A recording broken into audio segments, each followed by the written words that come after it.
¿Cuál es el futuro que tendrán los pacientes? Hoy, ¿qué están diciendo los pacientes acerca de lo que podría pasar con el sistema de salud? Quiero darle a esta hora la bienvenida a Dina Grajales. Ella es paciente, además presidenta de la Fundación Ayúdanos a Respirar. Ya les vamos a contar por qué. Dina, buenos días, ¿cómo estás? Qué bueno saludarte. Gracias, Jair. Buenos días, muy buenos días para todos. Gracias por la invitación. Bien, Dina, yo quiero que primero vamos sobre que nos hable sobre la Fundación Ayúdanos a Respirar. ¿Quiénes están ahí y por qué nace? Aquí la estamos viendo, usted está todo el tiempo con oxígeno. Quiero por favor que le cuente a la ciudadanía por qué usted padece una enfermedad que se llama hipertensión pulmonar, una enfermedad de las que en términos médicos se le llama enfermedades raras, y quiero que nos dé el espectro, por favor, de el número de personas que necesitan o que la tienen y los tratamientos que requieren para tener una calidad de vida en medio de las circunstancias. Muchísimas gracias. Como ya me han presentado, mi nombre es Dina Grajales. Yo soy paciente con hipertensión pulmonar diagnosticada hace aproximadamente 19 años.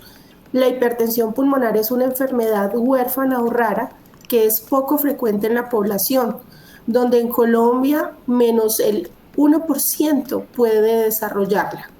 Esta condición consiste en que la arteria pulmonar se ensancha de tal manera que cuando debe bombear sangre del corazón a los pulmones no puede hacerlo fácilmente, es con mucha dificultad.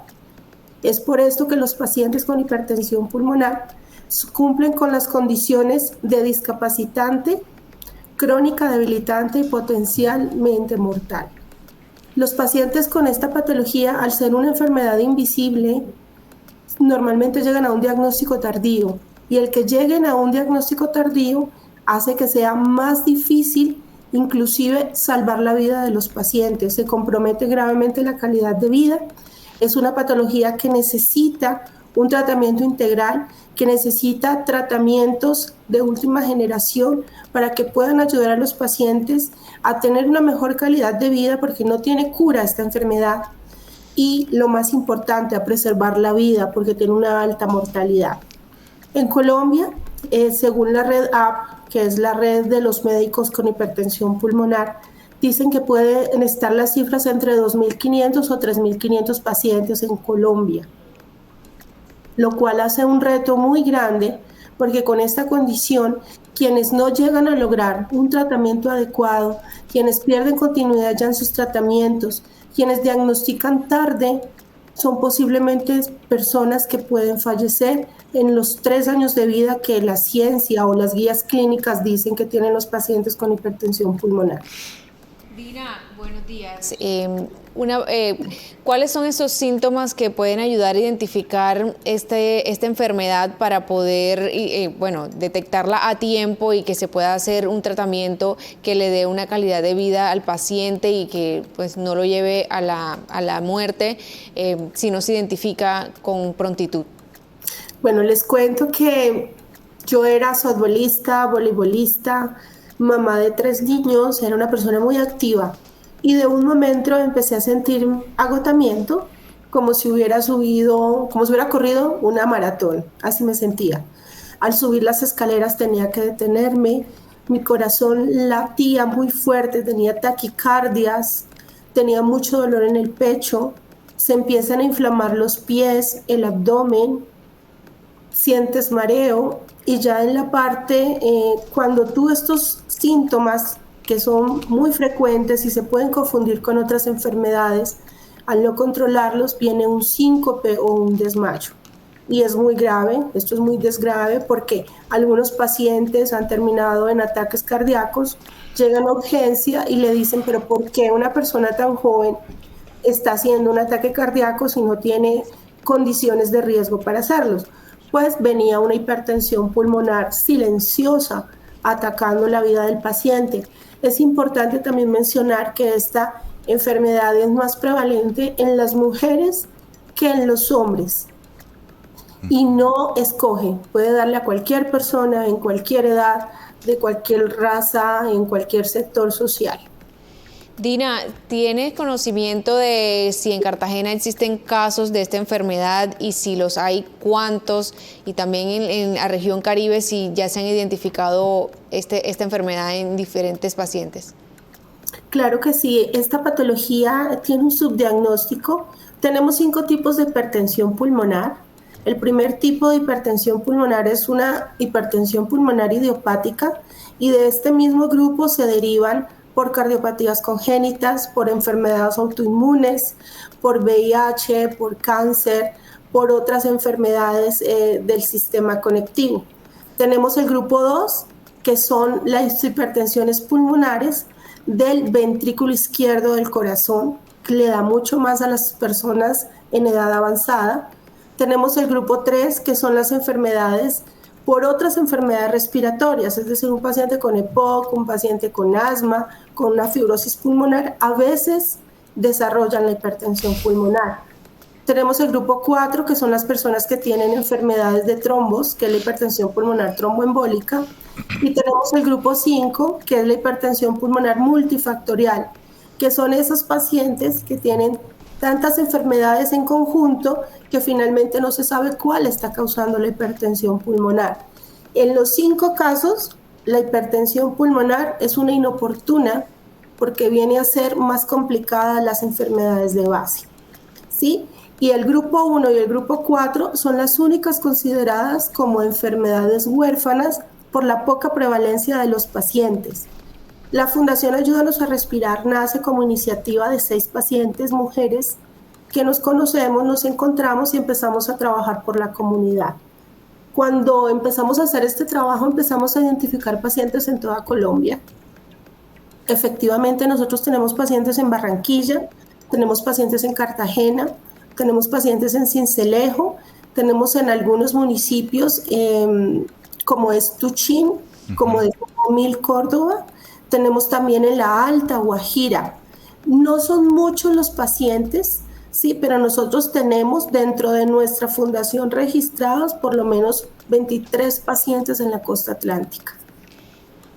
Dina, ¿cómo le ha ido a usted en lo particular y con los pacientes de este tipo de enfermedad, que es una enfermedad huérfana, una enfermedad compleja por su tratamiento, por su diagnóstico, etcétera, con el actual sistema de salud? Ahí quiero entrar en el debate que hoy suscita y que es muy importante, sobre todo mirándolo desde la perspectiva de los pacientes y sobre todo con pacientes con enfermedades complejas. Bueno, efectivamente, al ser enfermedades huérfanas, nuestras necesidades han sido diferentes. Como les decía yo, al no tener cura, los tratamientos son una manera de continuar, una manera de tener una segunda oportunidad de vida, y es el derecho a respirar de una manera literal, porque los pacientes con hipertensión pulmonar sentimos que no podemos respirar, es como si te taparan la nariz, como si te taparan la boca. Y esto conlleva a no poder hacer muchas situaciones, muchos de los pacientes no pueden trabajar.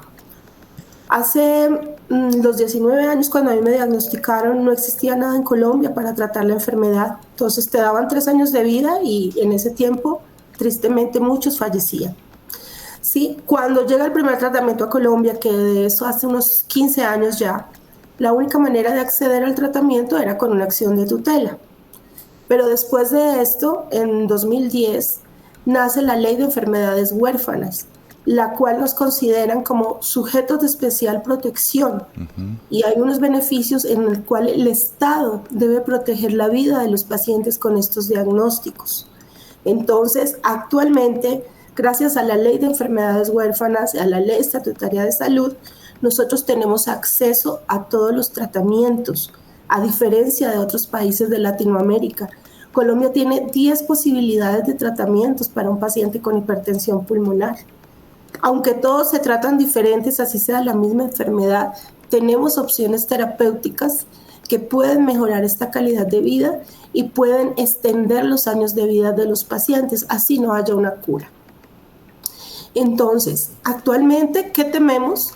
Perder lo que nos ha dado la Ley de Enfermedades Huérfanas, como es un tratamiento para la enfermedad, donde los pacientes con hipertensión pulmonar y otras huérfanas no tienen que pagar nada por sus tratamientos, por las consultas con los especialistas, por las rehabilitaciones que también son fundamentales para el proceso de la patología.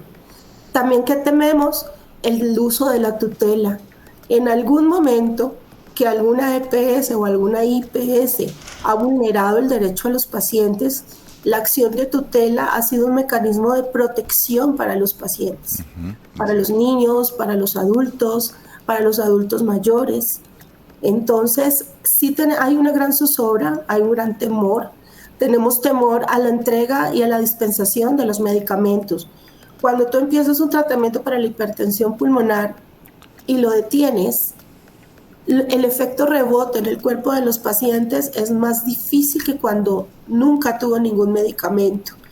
La hipertensión pulmonar no es un cáncer, pero según Mayo Clinic ha cobrado más vidas que el cáncer de mama, que el cáncer de próstata y el cáncer de colon.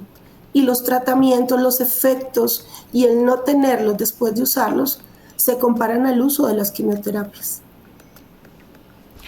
En esa línea, Dina, quiero preguntarle sobre el debate que hoy está en el Congreso de la República, que se intenta desbaratar por un lado, pero por otro la oposición ya ha dicho que seguirá siendo oposición porque consideran que es lesiva para o que deteriora el actual sistema de salud. ¿A usted qué le preocupa, más allá también de lo que nos acaba de mencionar, qué otro tipo de preocupaciones también tiene sobre este cambio estructural que podría tener el sistema actual? Bueno, los pacientes nos preguntamos, en el momento en que inicia, en el periodo de la transición, ¿qué va a pasar con los pacientes? ¿Cómo se van a diagnosticar oportunamente? Si los CAPS, los centros que dicen al cual se van a remitir las personas y los pacientes, además no sabemos cuántos pacientes van a llegar en 2024 por un diagnóstico. Cada año las cifras aumentan. Entonces, una grande preocupación es cómo va a ser esta iniciación, ¿sí? ¿Cómo nos vamos a integrar al nuevo proceso para obtener los seguimientos médicos y no perder la continuidad? Aparte de lo que les digo, las acciones de tutela, las entregas de los medicamentos. Ahora, yo vivo en Bogotá, ¿sí? Gran parte de los pacientes de nuestra fundación están en las pacientes grandes, pero los pacientes en las regiones alejadas, eso es un punto que de pronto dentro de la propuesta de la reforma vemos positivo, y es ampliar y mejorar la atención a la parte rural, a las zonas alejadas. Pero, ¿cómo lo van a hacer? Porque no sabemos cómo lo van a hacer. Actualmente hay barreras a las personas que están en regiones alejadas, pero finalmente superamos las barreras. Nosotros hemos incorporado en la defensa de derechos de los pacientes a la Defensoría del Pueblo, ¿sí? Hemos incorporado a los capítulos jurídicos de las universidades, donde nos ayudan a dar una orientación, a buscar cómo se les puede ayudar a las personas. Entonces, uno de los temores es cómo lo vamos a hacer. Nos gustaría tener una ruta de el cómo se hace. Sí, evidentemente hay una preocupación, sobre todo, como dice usted, por parte de los pacientes que tienen tratamientos complejos, que tienen y viven en zonas alejadas, y que la pregunta es cómo va a ser ese equilibrio entre la cobertura y la calidad del servicio de salud, que bastante que se ha visto que así como está el sistema ahora, tiene bastantes fallas, y la preocupación es que cuando se haga el cambio, esas fallas sean mucho más grandes porque no haya una cobertura buena para los pacientes que requieren tratamientos que son de por vida, por ejemplo, en la situación en la que se encuentra usted y todas las personas de su fundación, o una persona que sufre un cáncer o un VIH, que son tratamientos que tienen una durabilidad, que tienen que ser hasta que ya esa persona, Dios decida no tenerla más en este mundo. Yair. Bien, sí. Dina, para terminar, ¿qué mensaje usted le da a los políticos, justamente que es donde se está dando esa discusión, pensando sobre todo en estas pacientes que tienen este tipo de preocupaciones, como usted bien acá nos la acaba de describir? Bueno, yo creo que decir que el paciente es el centro del sistema no debe de quedarse en una frase, debe ser real, ¿sí? Deben de tener una inclusión en las mesas de diálogo, en las mesas de trabajo. Con mucho esfuerzo se han logrado algunos espacios, pero no los necesarios. Creo que detrás de las cifras, del sostenimiento, de cuánto vale todo, hay algo mucho más valioso que es la vida de muchas personas. Además, hoy estamos hablando, estamos alzando la voz quienes somos pacientes, pero no sabemos quiénes se van a convertir en pacientes. Sí. No tenemos las cifras en 2024, qué enfermedades van a afectar a la población. Además, ahora hay un fenómeno llamado estrés, algo que hay que cuidar que se llama salud mental, que tampoco está siendo atendido de la manera más adecuada, y todas estas situaciones que atravesamos a nivel económico, político y social, creo que está alterando las condiciones en muchos sectores, a muchos niveles, a personas de todas las edades. Entonces yo creo que eso es importante, que el centro del sistema sea el paciente, pero de una manera real, no solamente para cumplir con estadísticas ni quedar bien entre los organismos multilaterales e internacionales. Y creo también que es importante que ellos piensen que en cualquier momento pueden ser ellos pacientes, que con la salud no se puede probar, no se puede inventar. Creo que hay que ir con pasos seguros de garantizarle a las personas, de no retroceder. Yo creo que hay muchas cosas buenas, hay muchas cosas que se pueden rescatar y hay muchas cosas que hay que mejorar y que hay que transformar, en eso estamos de acuerdo. Pero siempre poniendo por delante el valor a la vida y el valor a la solidaridad que ha caracterizado el sistema de salud de Colombia por encima de muchos países del mundo.